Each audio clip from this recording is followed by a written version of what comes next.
And I want to tell you this story of a challenge that I went through. This story happened probably in my late 20s, and I had been competing internationally probably for about 8 years. And the World Championships only, and I compete in full contact weapons fighting. The World Championships only happen every 2 years. And Mac has already heard this story, and so has Val. And I think maybe a couple of you. And so I qualified for the Canadian team. There were 12 of us on the team. And if you know anything about professional athletes, it's a 12-month ramp up from when you start, you watch your diet, your weight, your training schedule, your mindset, all of it. Okay. And you ramp up to those for 9 months to compete for those 2 days.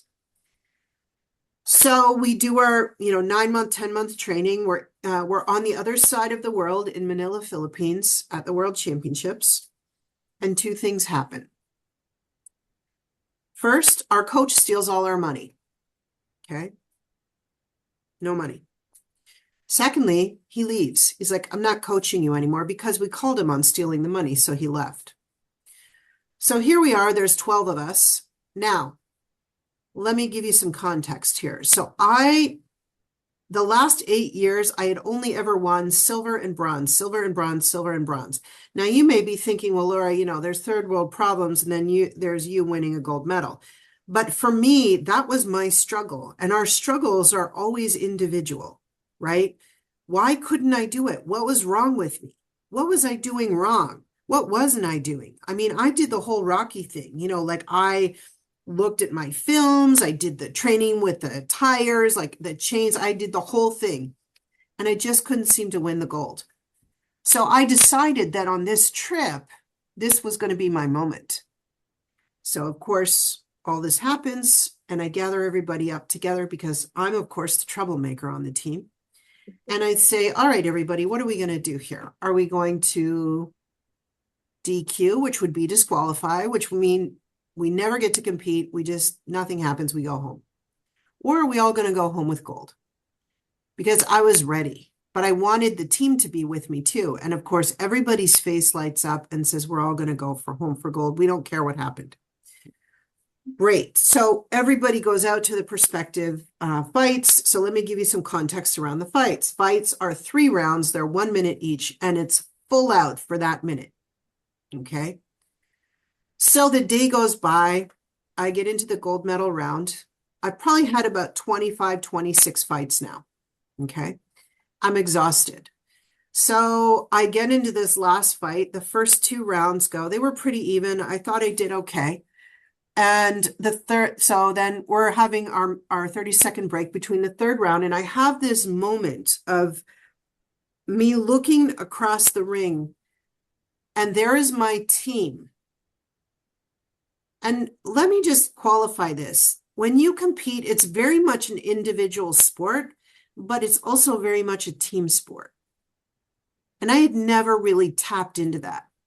So there was this moment of looking across, and there they are. You've got this, Laura. You can do it. It's your time. This is your year. And I look over, and I just kind of smile, and the whistle blows, and the round starts. And so I am so tired, I can barely lift my arm, my weapon. But what I realized very quickly is my opponent is more tired than I am. Okay. So I don't know what I did. I must have sucked all the energy out of my team because I went after this person. And the minute is up, the whistle blows. It was the longest minute of my life. And as we're waiting for the scores to come in, the ref is holding our hands, and all of a sudden my hand goes up and he says, world champion, gold medal winner. And it's that moment of when something you've waited for so long happens that you almost can't believe it. I was frozen. And I look over where my team was, and they're literally 3 feet off the ground, screaming and yelling. They're crying. I'm crying. Everybody's crying. And I just can't believe that it finally happened. But everything paid off.